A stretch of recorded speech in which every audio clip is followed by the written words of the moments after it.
سامعین و حاضرین حضرات، اللہ تبارک و تعالی اپنی مقدس کتاب قرآن مجید فرقان حمید میں ارشاد فرما رہا ہے، اور جب کہا جائے کہ اٹھ کر کھڑے ہو تو اٹھ کھڑے ہوا کرو۔ اللہ تعالیٰ ان کے جو تم میں سے ایمان لے آئے اور جن کو علم دیا گیا درجات بلند فرما دے گا، اور اللہ تعالیٰ جو تم کرتے ہو اس سے خوب آگاہ ہے۔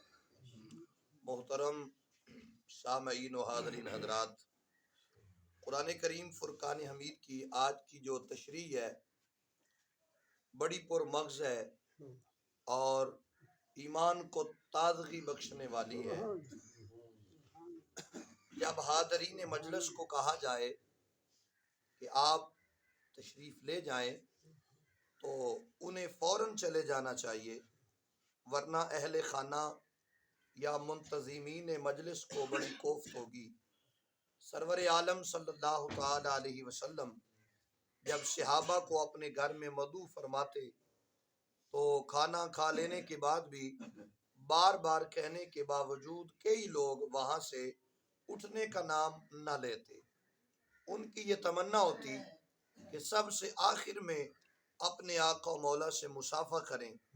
انہیں بتایا گیا کہ تمہاری محبت بجا، لیکن حضور کے آرام کا بھی تمہیں خیال رکھنا چاہیے۔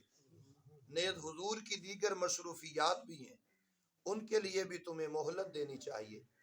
اللہ تعالیٰ کے نزدیک بلندی مراتب اور درجات کا ذریعہ ایمان اور علم ہے۔ یہ باتیں بڑی قابل غور ہیں۔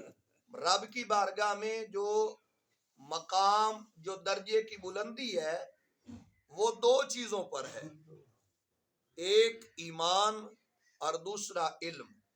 یہ دو چیزیں ہیں جن کی وجہ سے اللہ کی بارگاہ میں بندے کے درجے بلند ہو جاتے ہیں۔ ایک ایماندار شخص نادار اور مفلس ہی کیوں نہ ہو، وہ کافر رئیسوں سے اس کا درجہ اللہ تعالیٰ کی جناب میں بہت بڑا بلند ہے، جس کی ترجمانی علامہ ڈاکٹر محمد اقبال رحمت اللہ تعالی علیہ آپ نے فرمائی ہے۔ آپ کہتے ہیں قطرائے آب وضو کم برے، قطرائے آب وضو کم برے، خوب تراز خون ناب کیسرے۔ یعنی کمبر جو سیدنا علی المرتضیٰ کا غلام تھا، اس کے وضو کے پانی کا قطرہ کیسر کے خون سے زیادہ عزت والا ہے، زیادہ فضیلت والا ہے۔ اسی طرح صاحب علم جاہل سے اعلیٰ ہے، خواہ وہ جاہل بڑا جاگیردار اور دولت مند کیوں نہ ہو۔ حضرت فاروق اعظم رضی اللہ تعالیٰ عنہ صحابہ کو خواہ وہ عمر میں چھوٹے ہی کیوں نہ ہوتے بڑے بوڑھوں پر ترجیح دیتے، ان کو اپنے قریب بٹھاتے اور ان کی عزت افزائی فرماتے۔ احادیث میں بھی علماء کی بڑی شان بیان کی گئی ہے۔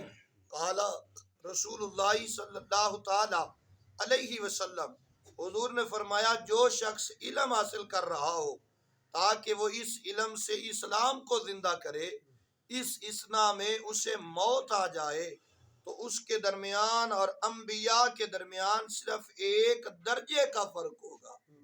یعنی وہ اتنا بڑا علم کی وجہ سے اتنا بڑا رتبہ کمال تک پہنچ جائے گا کہ انبیاء سے ایک درجہ وہ نیچے رہے گا اور باقی تمام لوگوں کے درجوں سے اس کا درجہ بلند تر ہوگا۔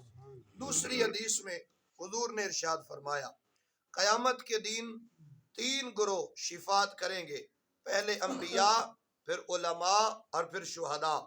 حضرت ابن عباس فرماتے ہیں کہ اللہ تعالیٰ نے حضرت سلیمان علیہ السلام کو اختیار دیا کہ علم، حکومت اور مال میں سے ایک چیز پسند کر لو۔